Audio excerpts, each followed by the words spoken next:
तो करनाल में किसानों की ललकार, क्योंकि करनाल में किसान आज महापंचायत के बतौर ललकार कर रहे हैं। उत्तर प्रदेश के मुजफ्फरनगर में महापंचायत करने के बाद अब किसान संगठनों ने हरियाणा का भी रुख कर लिया है और मंगलवार को हरियाणा के करनाल में किसानों की महापंचायत है।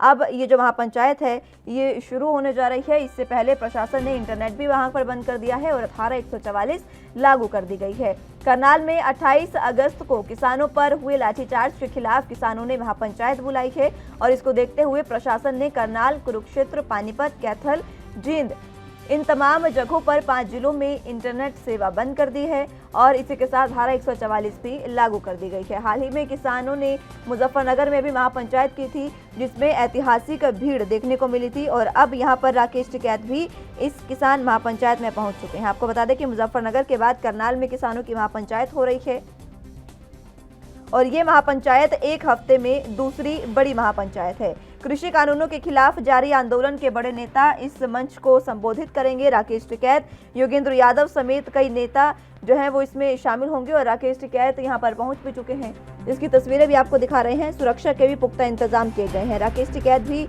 यहां पर पहुंच चुके हैं। हालांकि जो इंटरनेट सेवा है वो पूरे तरीके से हरियाणा सरकार द्वारा बाधित कर दी गई है। 28 अगस्त को करनाल में मुख्यमंत्री मनोहर लाल खट्टर का विरोध कर रहे किसानों पर जो लाठीचार्ज किया गया था उसके विरोध में ये महापंचायत बुलाई गई है। करनाल में ही उन पर लाठीचार्ज किया गया था और आज सीएम सिटी करनाल में ही ये महापंचायत और सीधे तौर पर किसानों की ललकार इसे कहा जा रहा है। किसान सीधे तौर पर इस बार ललकार अपनी इस महापंचायत के जरिए उठा रहे हैं। लाठीचार्ज में एक किसान की मौत भी हो गई थी और किसानों द्वारा प्रशासन के सामने कई मांग भी रखी गई, वरना महापंचायत प्रदर्शन की चेतावनी दी गई थी। इसी के साथ आपको ये भी बता दें कि किसान संगठनों ने मृतक किसान के बेटे के लिए 25 लाख का मुआवजा, सरकारी नौकरी की मांग रखी थी और इसके अलावा घायल किसानों को 2-2 लाख रुपए देने की भी मांग हरियाणा सरकार से रखी थी। साथ ही जिला अधिकारी के साथ हुई बैठक में प्रशासन और किसान संगठनों के बीच बात नहीं बनी, जिसके बाद महापंचायत का रास्ता साफ हुआ है। मुजफ्फरनगर के बाद एक हफ्ते में ये दूसरी सबसे बड़ी महापंचायत है जो अब हरियाणा के करनाल में होने जा रही है। हरियाणा का करनाल जो सीएम सिटी कहा जाता है, सीएम का विधानसभा क्षेत्र है वो, और वहां पर सीएम सिटी करनाल में आज किसान ललकार रहे हैं। हालांकि किसानों की इस ललकार पर प्रशासन भी पूरे तरीके से तैयार है। पुख्ता इंतजाम सुरक्षा व्यवस्था के कर दिए गए हैं और इसी के साथ स्वास्थ्य और गृह मंत्री अनिल विज का भी बयान सामने आया है। उन्होंने साफ तौर पर कहा कि कानून को किसी को भी हाथ में नहीं लेने देंगे। किसान अगर शांतिपूर्ण तरीके से प्रदर्शन करना चाहते हैं, शांतिपूर्ण तरीके से रैली करना चाहते हैं और शांति के साथ ही अगर महापंचायत करना चाहते हैं तो वो कर सकते हैं, लेकिन अगर इस मामले में शांति जरा सी भी भंग हुई तो फिर एक्शन लेने में अनिल विज ने कहा है कि हम पीछे नहीं हटेंगे। उन्होंने साफ तौर पर कहा कि शांतिपूर्ण तरीके से आप रैली करिए, लेकिन कानून को किसी को हाथ में नहीं लेने देंगे।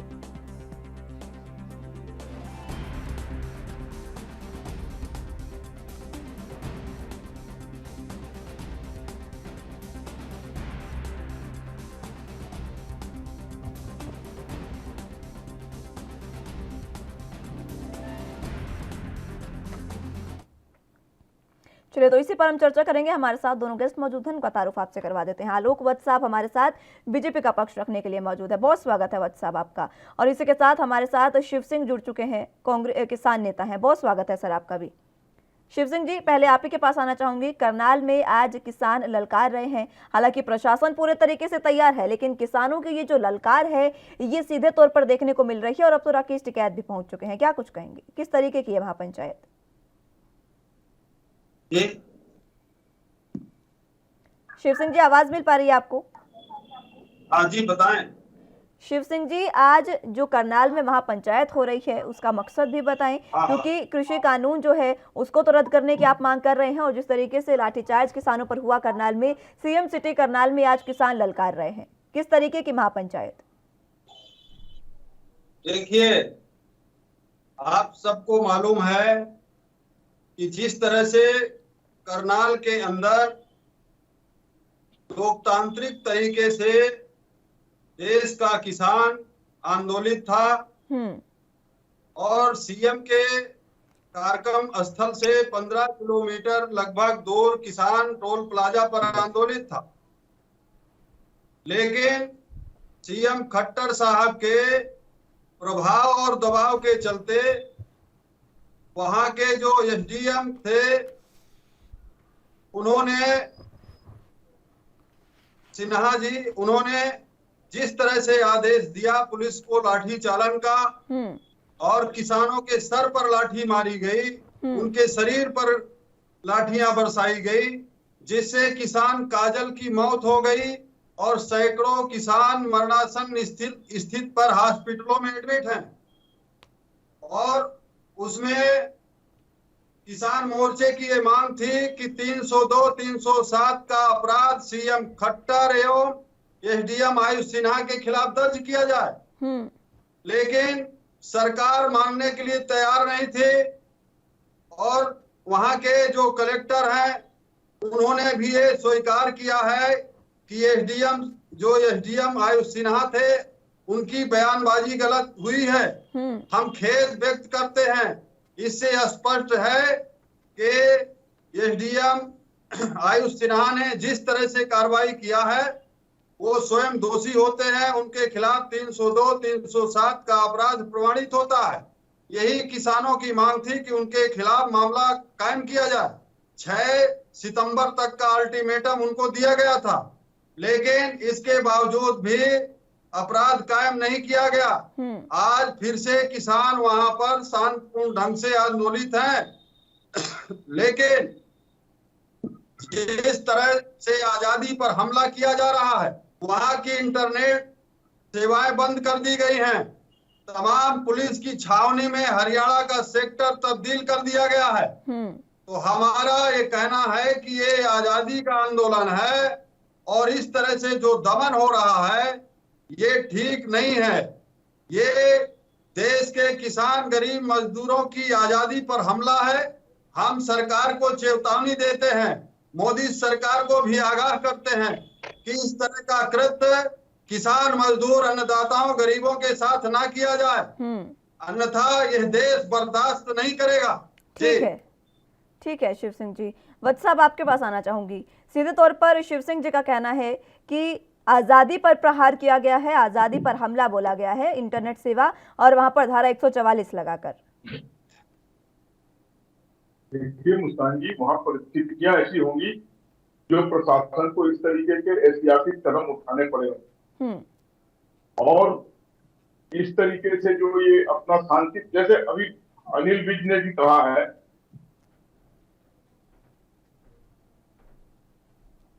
जी, अगर ये शांतिपूर्ण नहीं उग्र रूप धारण करेंगे, क्योंकि पहले इनका इतिहास बहुत खराब रहा है। 26 जनवरी का हादसा आपको याद होगा कि जिस तरीके से इन्होंने वहां पे किया, तो इसलिए प्रशासन को एहतियात तो बरतनी पड़ेगी। आप आंदोलन कीजिए, आपको आंदोलन करने से कोई नहीं रोक रहा है, लेकिन उसको एक सीमा के अंदर, एक संयम के अंदर करना होगा। अगर आप उसका उल्लंघन करेंगे तो फौरी तौर पर प्रशासन उस पर कार्रवाई करेगा। ठीक है, करनाल में जो पीछे हुआ, जो एसडीएम का बयान आया, उस पर मुख्यमंत्री तक का बयान आया है कि भाषा ठीक नहीं थी पर सख्ती जरूरी थी, और उसके बाद डीएम का भी बयान आया है कि उस पर हम उसका जांच कर रहे हैं और उस पर अगर दोषी पाए गए तो उन पर कार्रवाई हो।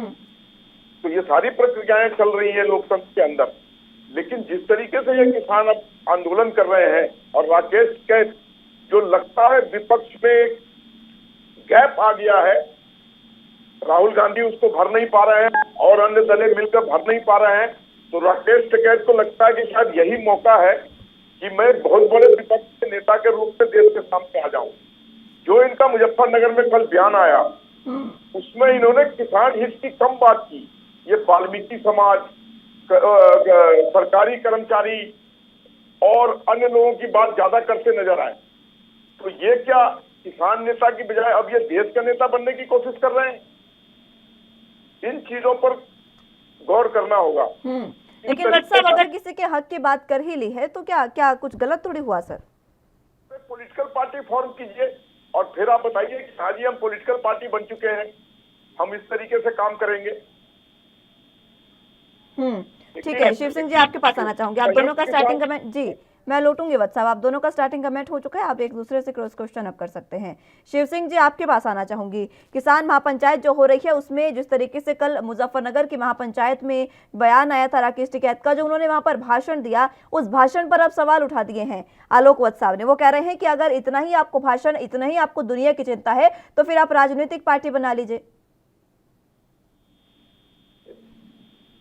जिस तरह से मुस्कान जी अभी आपने कहा, जो हमारे साथी हैं उन्होंने कहा कि वाल्मीकि समाज का वहाँ नाम लिया गया, वहाँ किसान की बात नहीं की गई, तो मैं आपको बताना चाहता हूँ कि इस देश में 90 साल आजादी के लिए आंदोलन चला था, तब अंग्रेज देश छोड़कर गए थे, और जब ये देश लड़ने लगा अंग्रेजों के खिलाफ तो पूरे देश का हर समुदाय, हर संगठन, हर धर्म के लोग खड़े हो गए कि भारत को आजाद करने की जरूरत है अंग्रेजों से। वही हाल आज देश में हो रहा। तो जब किसानों ने इस आंदोलन को छेड़ा, जब किसानों के साथ अन्याय हुआ, किसानों के खिलाफ फांसी के फंदे जैसा कानून बनाया गया, उनकी रोटी पर हमला किया गया, तब किसान आंदोलित हुआ। लेकिन इसी दरमियान 2020 से 21 के अंदर कोरोना के काल में जिस तरह से मोदी हुकूमत ने देश में लोगों को प्रभावित किया, जिसके बाद महंगाई की मार आई, आज डबल महंगाई के चलते पूरा देश पीड़ित है।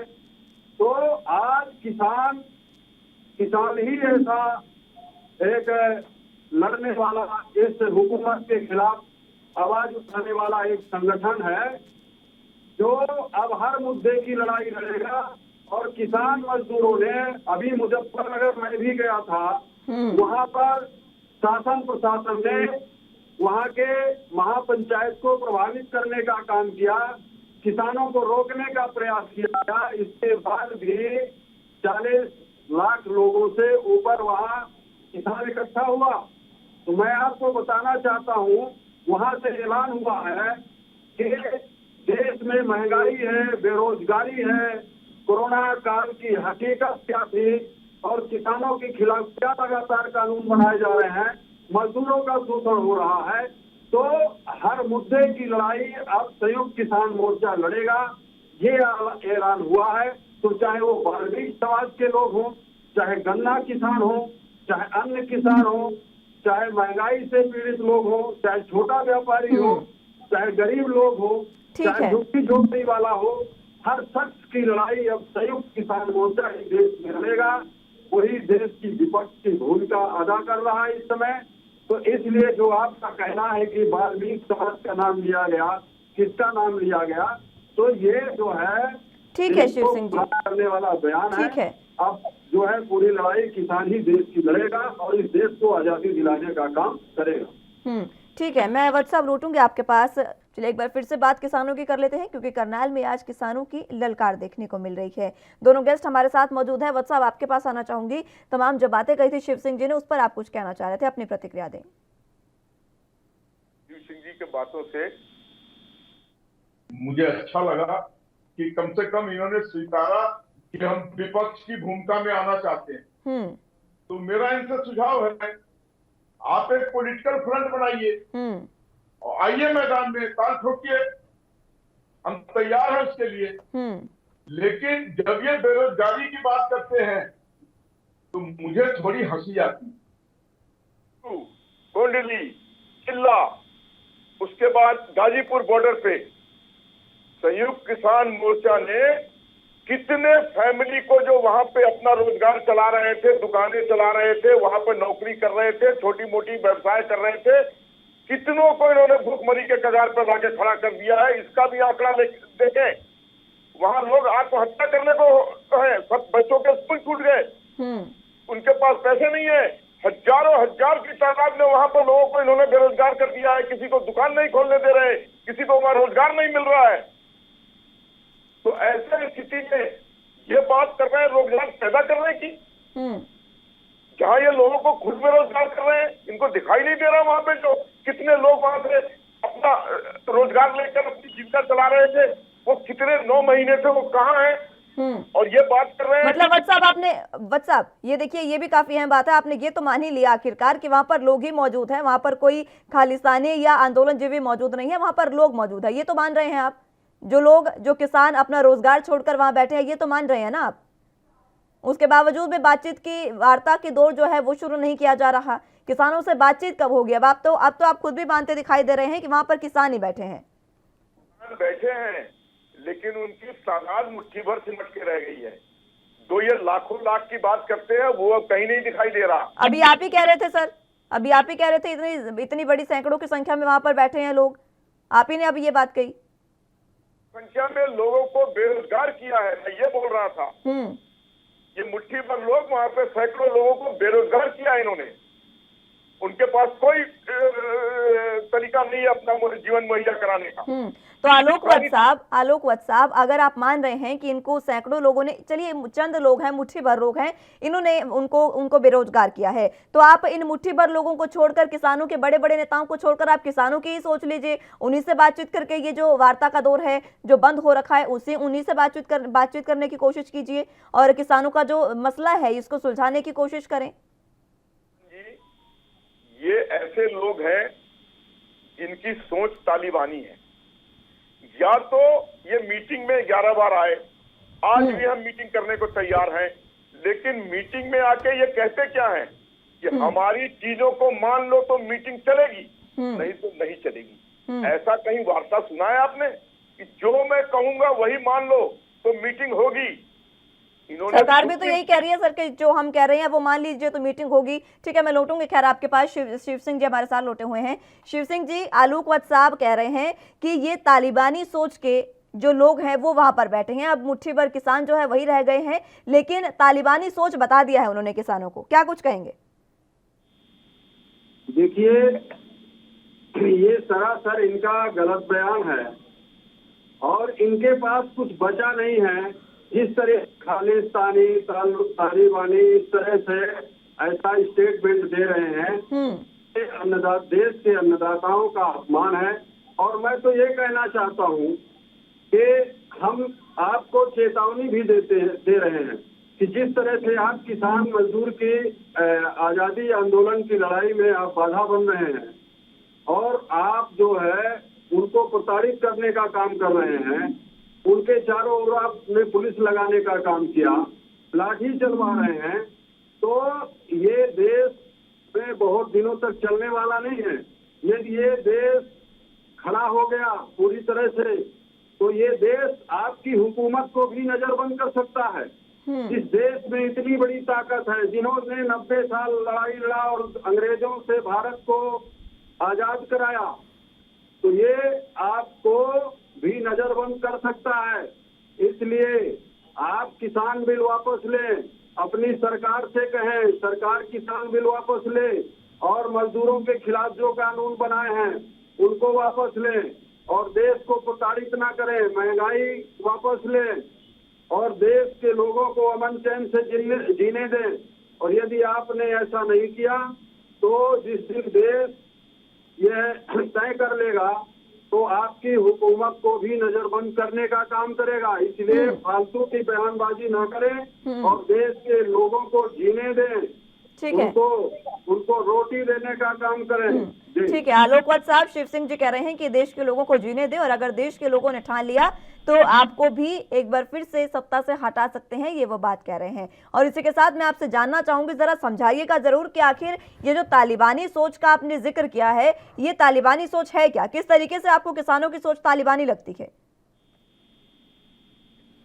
वो करो, नहीं तो तुम्हारी कोई बात नहीं सुनी जाएगी। सुप्रीम कोर्ट ने कमेटी बनाई, इन्होंने खारिज कर दिया उसको।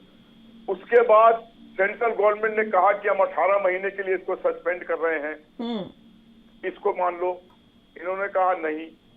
तो ये सारी चीजें तालिबानी सोच की ही उपज हो सकती है कि हम जो कहें वही करना है, नहीं तो अन्यथा नहीं। आप अगर किसी मीटिंग में जाइएगा, किसी वार्ता के लिए, समझौते वार्ता के लिए, तो थोड़ा गिव एंड टेक के लिए तो तैयार रहिएगा मेंटली, या नहीं? या बिल्कुल आप कहिएगा जो मैं कहूंगा या जो मैं कहूंगी उसको मान लो, नहीं तो कुछ नहीं, कोई मीटिंग नहीं होगा। ये पूरा देश देख रहा है। और ये क्या तो बात कर रहे हैं? ये तो शर्तें हो गई ना सर, ये तो शर्तें हो गई। तालिबानी सोच से क्या मतलब है? क्या किसान यहाँ पर किसी तरीके से गोलीबारी कर रहे हैं या फिर कुछ और कर रहे हैं? प्रदर्शन ही तो कर रहे हैं। वो देखिए, प्रदर्शन का तो अधिकार सबको है। तालिबानी सोच का क्या मतलब है? तालिबानी सोच का मतलब गोली बंदूक ही नहीं होता है। जो हम कहे वो करो, नहीं तो नहीं। औरतों को बुर्का पहनना है पहनो, नहीं तो घर से बाहर नहीं निकलने देंगे। किसानों ने तो किसी को बुर्का नहीं पहनाया। मैंने कहा, आप तालिबानी सोच पर कह रही थी, बताइए क्या मतलब? इसका मतलब आप में बिल्कुल लचीलापन नहीं है। डायलॉग और समझौता लचीलेपन से होती है, इनमें बिल्कुल लचीलापन नहीं है। और ये अब उसमें दूसरे मुद्दे जोड़ रहे हैं। हमारा जीडीपी ग्रोथ 20.9% पर आके खड़ा हो गया है, क्योंकि हमारा स्ट्रक्चरल रिफॉर्म इतना मजबूत मोदी जी ने पैदा किया है कि अब ये आगे की तरफ भाग रहा है। प्राइस इंडेक्स नीचे आया है। जितने भी खाद्यान्न है पीछे 5.9 थे, आज 3.2 पे आगे टिक गए हैं। ठीक है, मैं रोकूंगी। शिव सिंह जी, आलोक वत्स साहब कह रहे हैं कि मोदी जी ने देश को आगे बढ़ाया है और अनाज में देश और आगे बढ़ रहा है। मैं जानना चाहूंगी आपसे, जब किसान ही वहां पर मौजूद हैं, बॉर्डर पर किसान प्रदर्शन कर रहे हैं, तो आखिर देश में पैदावार कौन कर रहा है? आखिरी कमेंट आपका चाहूंगी। देखिए, हर किसान परिवार का सदस्य गांव में खेती कर रहा है। आधा परिवार बॉर्डर में लगा हुआ है। फिर वो जब बॉर्डर से जाता है तो दूसरे सदस्य आ जाते हैं। तो हर घर से, अभी इनको मालूम नहीं है मुजफ्फरनगर में तालिबानी थे क्या?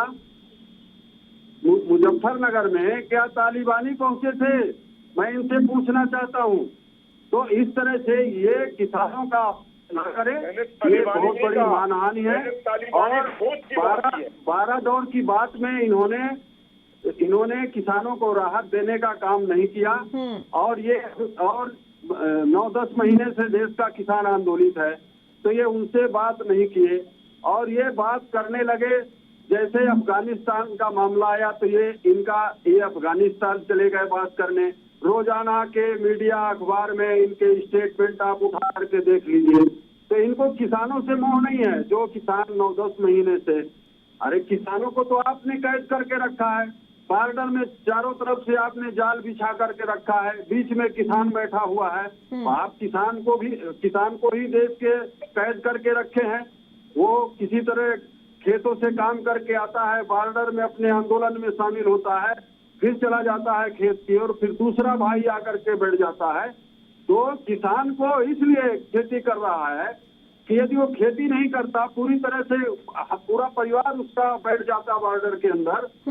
तो मोदी जी और भाई साहब जो आज हमारे साथ बैठे हुए हैं, ये रोटी कैसे खाते?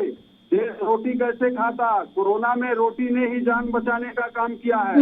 लेकिन शिव सिंह जी, वत्स साहब तो ये कह रहे हैं कि उनसे एमएसपी पर ही खरीद की जा रही है। और अभी देश जो है, प्रधानमंत्री नरेंद्र मोदी ने उस मुकाम तक पहुंचा दिया है देश को कि देश अनाज के मामले में सबसे ऊपर आ गया है, पैदावार में और खरीदारी में।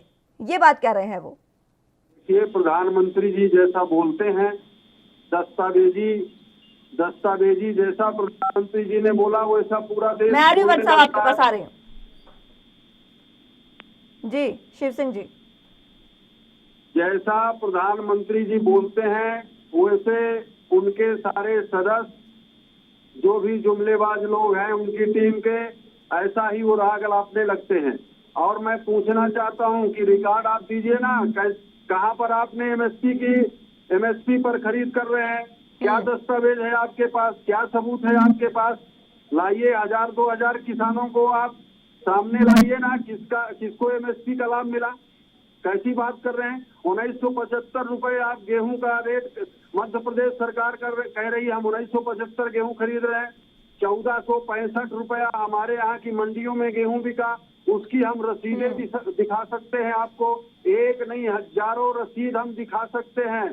तो ये जो है जुमलेबाज लोग हैं, देश को गुमराह करने का काम कर रहे हैं।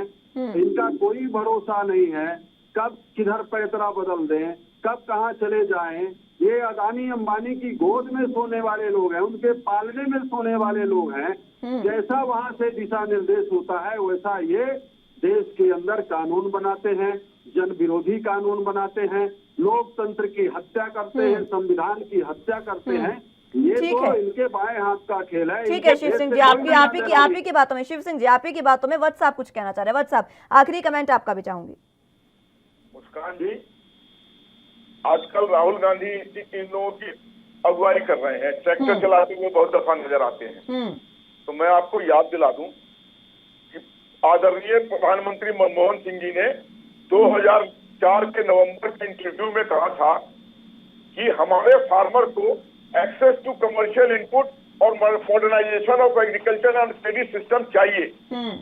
1930 का कानून उन्हीं के कथन है को अब नहीं लेके आगे चलना होगा। इससे किसानों को उचित और फेयर प्राइस मिलने में बाधा आती है। इसको पारदर्शी करके ओपन मार्केट में इनको जाने दिया जाए। मोदी जी ने उसी चीज को लागू किया है। तो मोदी जी हो गए जुमलेबाज, और मनमोहन सिंह जी ने कहा वो कहा गया, ये ऑन रिकॉर्ड है। और IMF ने अपने पिछले रिपोर्ट में कहा है, इंटरनेशनल मॉनेटरी फंड ने, कि 9.5 का ग्रोथ जो इंडिया में अभी हो रहा है, ये वर्ल्ड में one of the rapidly fastest growth Modi ji के नेतृत्व में हो रहा है। और जो वर्ल्ड लीडर्स की रैंकिंग आई है पूरे वर्ल्ड के लोगों का, उसमें मोदी जी सबसे ऊपर नजर आ रहे हैं। तो ये क्या बात कर रहे हैं? हमारे यहाँ कोई घोटालेबाज मिला इनको आज तक? हमारे यहाँ कोई इस तरीके का? रही बात, अगर सारे किसान जैसा ये बोल रहे हैं, मान लेता हूँ कि सारे किसान आंदोलन कर रहे हैं, पैदावार कौन कर रहा है? पैदावार कैसे बढ़ गई? वही मैंने इनसे पूछा जी, बिल्कुल वत्स साहब, वही मैंने इनसे पूछा, लेकिन वो ये बात कह रहे हैं वत्स साहब, पैदावार बढ़ने पर वो ये बात कह रहे हैं कि जो किसान नेता वहां पर, जो किसान मौजूद है वहां पर प्रदर्शन कर रहे हैं, उन्हीं के परिवार का एक सदस्य जाकर वहां पर खेती भी कर रहा है पूरे तरीके से। देखिए समय की कमी है, मैं दोनों का, ठीक है वत्स साहब, समय की कमी है, आप दोनों का मैं बहुत धन्यवाद करना चाहूंगी, बहुत बहुत शुक्रिया हमारे साथ जुड़ने के लिए और चर्चा हमारे साथ करने के लिए। समय की कमी है वत्स साहब, इसलिए रोकना चाहूंगी।